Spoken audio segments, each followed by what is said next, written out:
Craig, and all of my friends at Action United invited you. I don't get out a lot.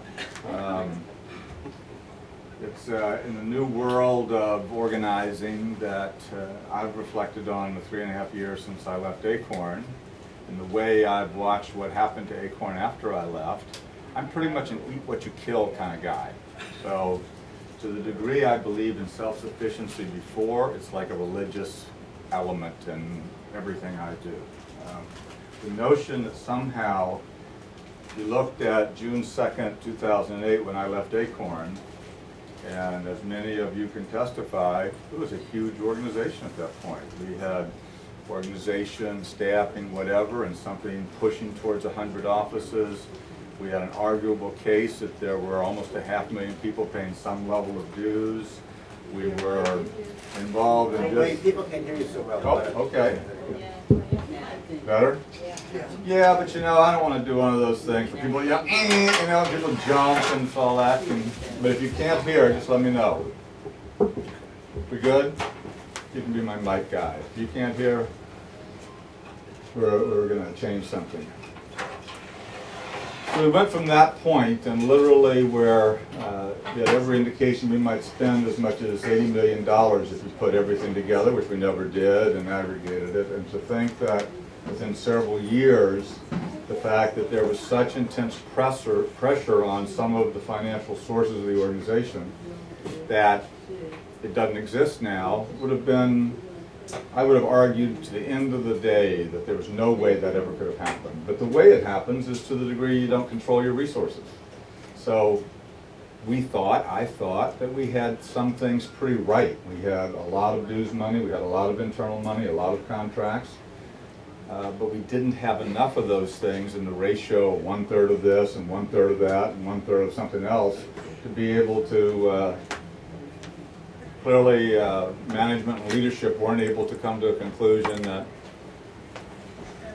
she has it, she's on it.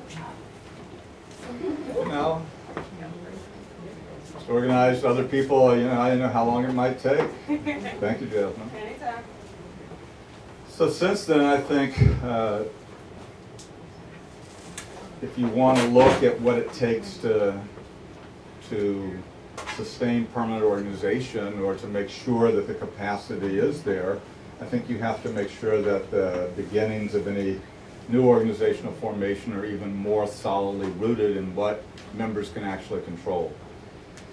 And that's by way of introduction. I mean, part of the reason I do these things is it allows me to see people, and we get to the questions and answers, and I get to hear what people are thinking. So it's fascinating to have people want to talk about the Occupy movement and whether or not anarchism is becoming, you know, a central force in organizing, which almost seems like a contradiction, doesn't it?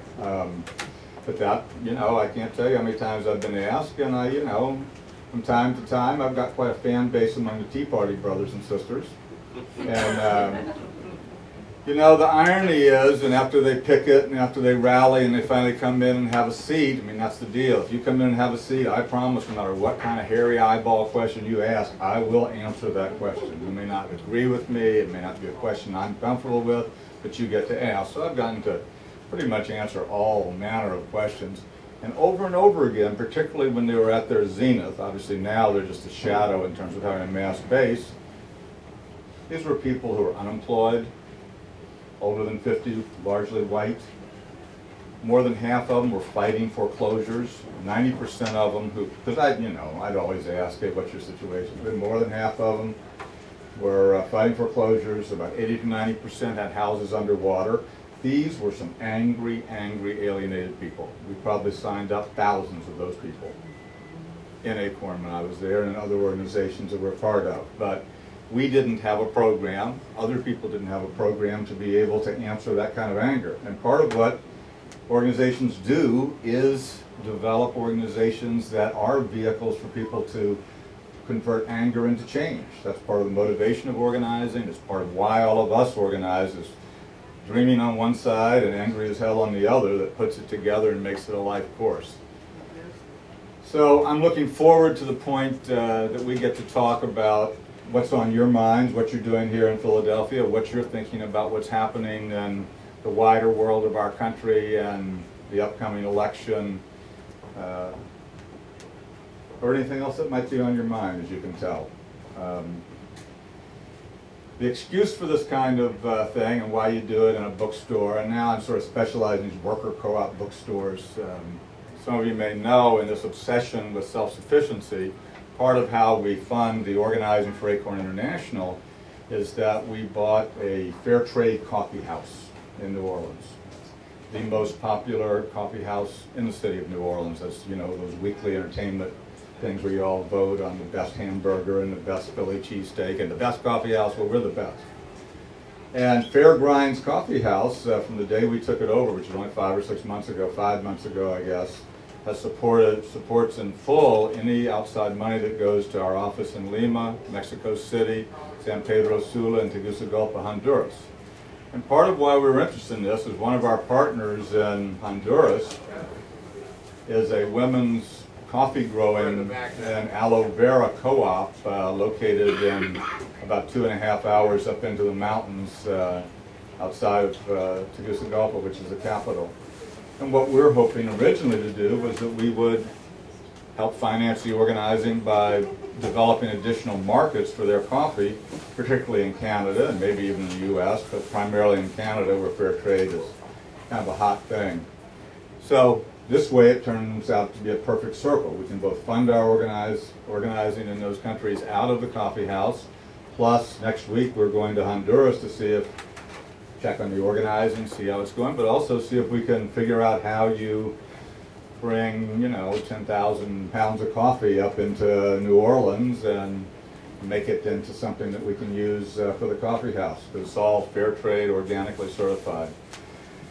So those things don't go to scale, but they start to talk about how you can start putting together pieces at the level that I'm involved now, trying to work internationally and trying to figure out things locally. Part of what I argued, so on the books, here's the story. Citizen Wealth looks at what I thought was a major part of the accomplishment of community organization, at least in the generation that many of us have shared the work. In 1978, perhaps the single largest victory that any of us were involved in was the passage of the Community Reinvestment Act.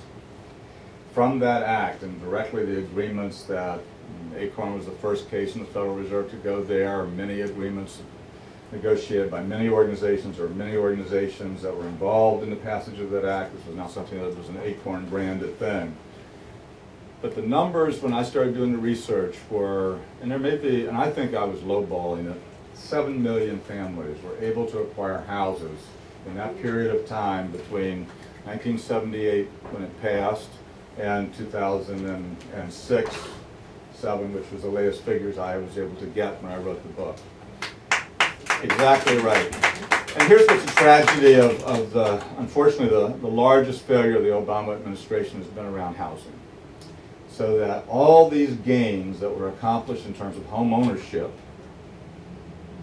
for African American families and Hispanic families have now been wiped out. 25 years of gains don't exist because of the housing crisis.